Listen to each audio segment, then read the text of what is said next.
जय हिंद, जय महाराष्ट्र। दोस्तों, मैं प्रश्न चक्र न्यूज़ का मुख्य संपादक अकबरी अंसारी। जिस तरह का मैं सभी अपने जितने मेरे मीडिया कर्मी यहाँ पे आए, मैं सभी का धन्यवाद करना चाहता हूँ कि कम से कम जो लोग कहते थे कि गोंडी में पत्रकारिता की एकता नहीं, लेकिन अल्हम्दुलिल्लाह आज वो सब पत्रकार यहाँ पे मौजूद है। कुछ लोग नहीं आ सके क्योंकि इलेक्शन का पीरियड चल रहा है, उसी संदर्भ में कुछ लोग नहीं आ सके, कोई बात नहीं। मैं सभी का यहाँ पे वापस से एक बार धन्यवाद करना चाहता हूँ। आप सभी को पता है जिस तरह किसी संदर्भ में मेरे साथ में क्या हुआ, सब वीडियो वायरल हुआ, कई लोगों ने न्यूज़ भी किया। उसी संदर्भ में आज मुझे ये प्रेस कॉन्फ्रेंस मैंने रखा था कि मेरे साथ में क्या घटना घटी। लगभग 6 मई को मैं कार्यकारी अभियंता संजय वाघमारे डीओ के ऊपर भी लगभग मैंने केस किया हुआ है, क्योंकि ये भी अपील की भी जवाब नहीं दिया इन्होंने, आरटीआई का भी कोई जवाब नहीं दिया। इसी संदर्भ में जब मैं अलका सजाने मैडम के पास में जाता हूँ 24 अप्रैल को, तो वो मुझे लिख के देती कि 10 से 12 दिन में आपका कुछ निवारण होगा। वो निवारण नहीं मिलने के बाद फिर मैं 6 मई को जब वापस मैं जाता हूँ अलका जी से, ये 22 अप्रैल का मेरा पीजी उन्होंने लिख के दिया, सिग्नेचर है। 6 मई को मैं गया, इस संदर्भ में मुझे बात कही कि डीओ के ऊपर आपने क्या कार्रवाई की है। इस संदर्भ में जब मैं गया, जाने के बाद में लगभग दूसरा या तीसरा मेरा टोकन नंबर था और लगभग मुझे 1 से 1.5 घंटा वेट कराया गया। हो सकता कुछ उनका इश्यू हो, कोई बात नहीं, लेकिन ये होने के बाद मुझे लगभग 1-1.5 घंटे के बाद में अंदर बुलाया गया। अंदर बुलाने के बाद में पीजी मीटिंग में उनके कुछ ऑफिसर्स बैठे हुए थे, उन्होंने लाइट ऑफ कराई, टोटल लाइट्स ऑफ हुई, थोड़ा सा डिम रोशनी थी खिड़की वगैरह की, विंडो की। ऑफ होने के बाद में वो एक डैशबोर्ड निकालती है, उसमें स्केच से लिखती है Tada PMLA MCOCA sedation act MRTP, ऐसे कई एक मतलब 4-5 एक्ट वो अपने अधिकारी को बताती है कि ये पुलिस को पता है, लेकिन ये हमें भी पता होना चाहिए। मेरा ये कहने का सबसे बड़ा सवाल है, मैडम आपको ऐसी क्या आवश्यकता पड़ी कि आपको ये प्रेस कॉन्फ्रेंस, जो मतलब पीजी में जो मीटिंग थी, पीजी मीटिंग में पब्लिक के लिए मीटिंग होती है, उसमें आपको ये सब कानून क्यों आपको बताना पड़ा। कहीं ना कहीं उनका पूरा इंटेंशन था मुझे भयभीत करने का, लेकिन अल्हम्दुलिल्लाह मैं भयभीत नहीं हुआ, क्योंकि मैं वो सब चीज़ों की रिकॉर्डिंग रख रहा था। मुझे पता था कि मेरे साथ में कुछ भी हो सकता है, इसके लिए मैं पूरा रिकॉर्डिंग रखा था। उसके बाद में कुछ देर के बाद में मेरा ऐसा मानना है कि उनके द्वारा या उनके किसी अभियंता द्वारा राजू कोकनी उर्फ तौफीक वानू, जो उसका रियल नेम है, उसको राजू कोकनी के नाम से जानते हैं, मैंने भी सिर्फ उसका नाम सुना, मैंने उसको कभी देखा नहीं था। उसको फ़ोन करके बुलाया जाता है पीजी में। ये 15-20 मिनट का ये टाडा मोको का ये सब चलने के बाद में लाइट्स ऑफ होती है, सब अधिकारी को भेज दिया जाता है। लगते 1 से 2 अधिकारी वहाँ रहते हैं और एक मैडम रहती है जो उनकी पर्सनल पी है, जो फॉर्म वगैरह देती है। उसके बाद में ये होता है कि भाई अब सच बता तू कहाँ रहता है। मैडम अपना मोबाइल ऑन करती है, मेरी रिकॉर्डिंग लेती है, अब बोलती कैमरा ऑन करो, लाइट्स ऑन करो। मैं उनको जो भी जवाब देना मैं जवाब देता हूँ। जवाब देने के बाद में राजू कोकनी उर्फ तौफीक वानू को बोलती है, ये राजू कोकनी कौन है तुमको पता है। वो भी मुकरता है, ठीक है। वो काफ़ी संशय में, काफ़ी 1-1.5 घंटे का ये डिस्कशन है, झगड़ा, मतलब कई एक बातें होने के बाद में राजू कोकनी मुझसे पर्सनली कितने सवाल करता है, क्योंकि मुझे पता था कि इनके दिल में क्या है, वो मुझे जानना था। लगभग 15-20 मिनट तक मैं भी नहीं समझ पाया कि यही व्यक्ति राजू कोकनी है। जब मैं समझ गया तो मैं उसको बोल भी रहा कि राजू कोकनी क्या तुम ही हो, तो भी वो उगल रहा नहीं, लेकिन मुझे पता चला। ये होने के बाद में मेरे सोर्स ऑफ इनकम क्या है, आपको तो मतलब तुमने न्यूज़ चलाया, तूने कैसा न्यूज़ चलाया। मैं बोला मेरा काम है, कोई भी घटना घटती है, हम पत्रकारों का काम है उसको दिखाना, ना मैंने तुम्हारा मेरा पर्सनल कुछ आज तक है, ना कुछ पर्सनल है, तो तुम मुझे यहाँ पे क्यों बोल रहे हो। उसका फिर ये बोलता है कि मैडम के चरणों में फूल चढ़ाओ, नारियल चढ़ाओ, कि ये हमको यहाँ पे गोंडी में रहने दे रहे हैं, ये अल्लाह भगवान से बढ़ के, ये इनका स्टेटमेंट है बाकायदा, मेरे पास अब रिकॉर्डिंग है। अब ये अल्लाह भगवान से बढ़ के होंगे तो उनके लिए होंगे। मेरा ये सवाल है कि कोई भी अभियंता, कोई भी BMC ऑफिस, वो पब्लिक की प्रॉपर्टी है। पब्लिक जो भी जनता है, जनता अपनी टैक्स पे कर रही है, वो उनको पगार मिल रहा है। वो किस तरह का, क्या उन्होंने BMC ऑफिस को या किसी भी प्रकार के ऑफिस को एक टॉर्चर सेंटर बना दिया है। एक पत्रकार के साथ में, एक संपादक के साथ में जब ये दुर्व्यवहार हो सकता है, तो आप सोच सकते हो कि एक आम आदमी के साथ में क्या होता होगा। उन्होंने बहुत सी ऐसे बातें करी राजू कोकनी द्वारा, उसने भी मुझे बोला, ऐसा लग रहा था कि उतने टाइम में राजू कोकनी कोई बड़ा ऑफिसर है और अलका सजाने कुछ भी नहीं बोल रही है। तो ये बड़ा अपने आप में एक प्रश्न उठता है कि किस तरह पीजी में किसी दूसरे व्यक्ति को दूसरे व्यक्ति के द्वारा बात किया जाना।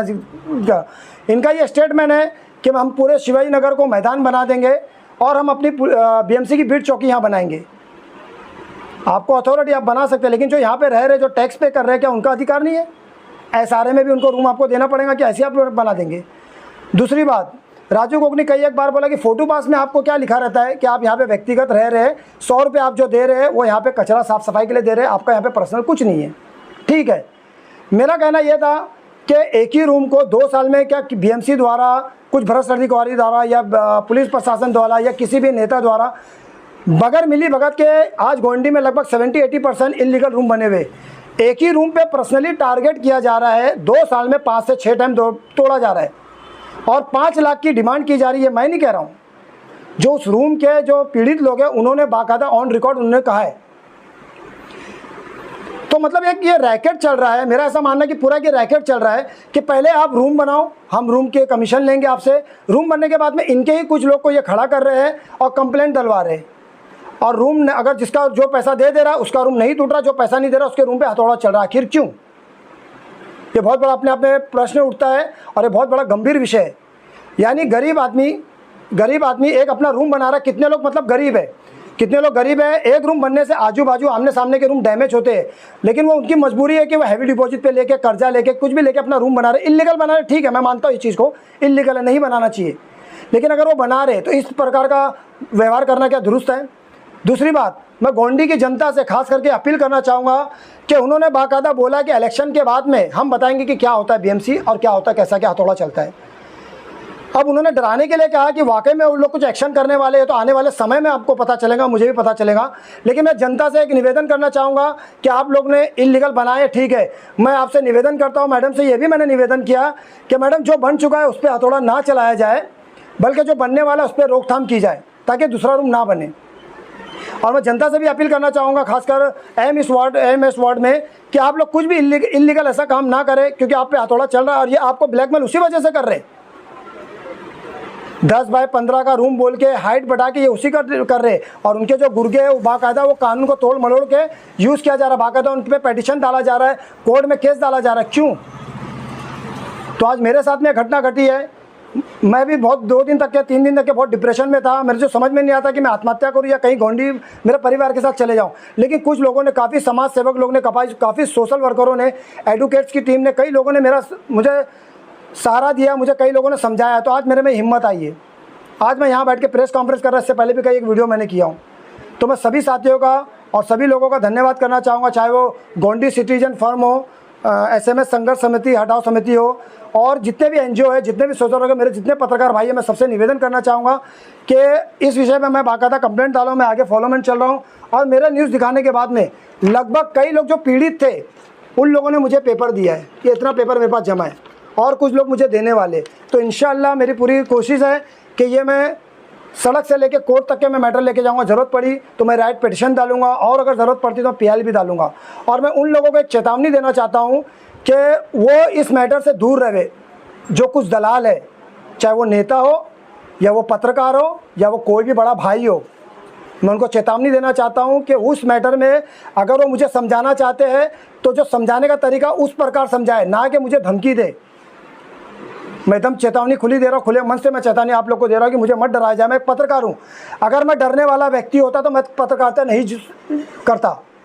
इसके लिए मैं आपसे निवेदन करता हूँ। और इस विषय पे ये सभी लोग का, आप जनता की सोचो, आज अगर रूम पे डेमोलेशन होता है, टूटेगा, हाई कोर्ट ने ऑलरेडी परमिशन दे चुका, पहले भी हथौड़ा चलने आया था यहाँ पे, लेकिन नहीं चल सका। तो आप लोग सहयोग करो जनता का। आपसे कुछ सवाल करना है तो आप कर सकते हैं। इससे शिवाजी नगर, मानपुर तो उसके आसपास के इलाकों में जो पत्रकार के साथ जो दुर्व्यवहार होता है, डराने की, फंसाने की और अलग अलग मामलों में FIR दर्ज करने की बात सामने आती है, उसके ऊपर क्या कहें?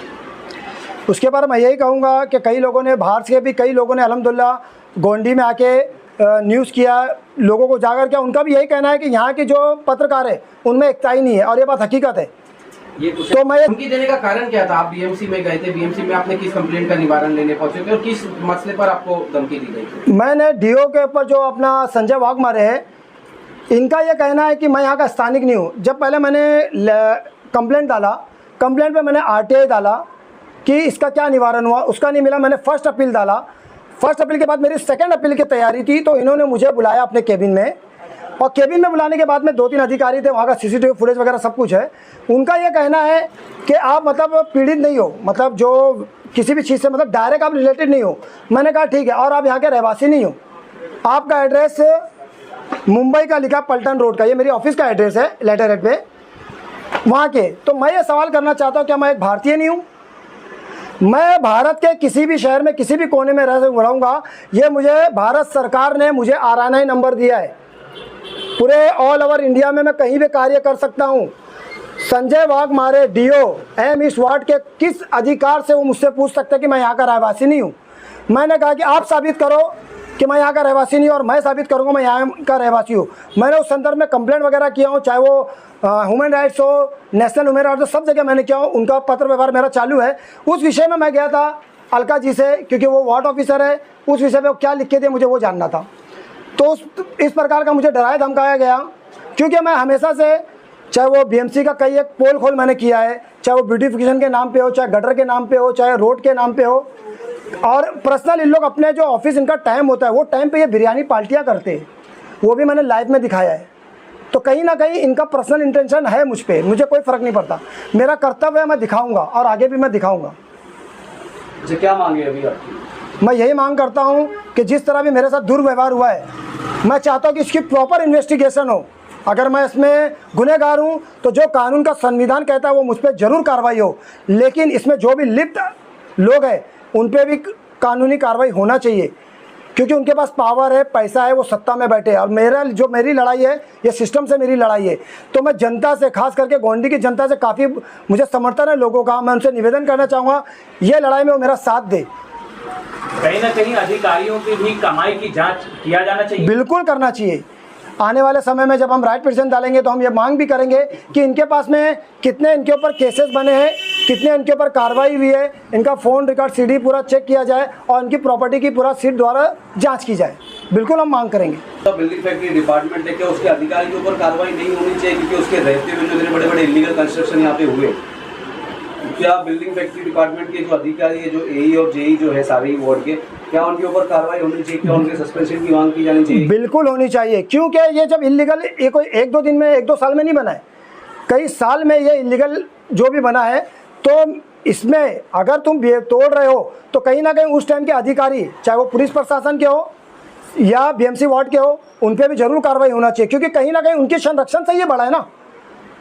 आज भी कई एक लोग अपना निवारण लेके जाते हैं अपनी समस्या का, लेकिन उनका निवारण नहीं होता है। तो बिल्कुल उनके भी नकल कसना चाहिए, उनके ऊपर भी कार्रवाई होना चाहिए। इसके बाद यही खत्म करता हूँ। बहुत बहुत आप लोग का धन्यवाद। जय हिंद, जय महाराष्ट्र।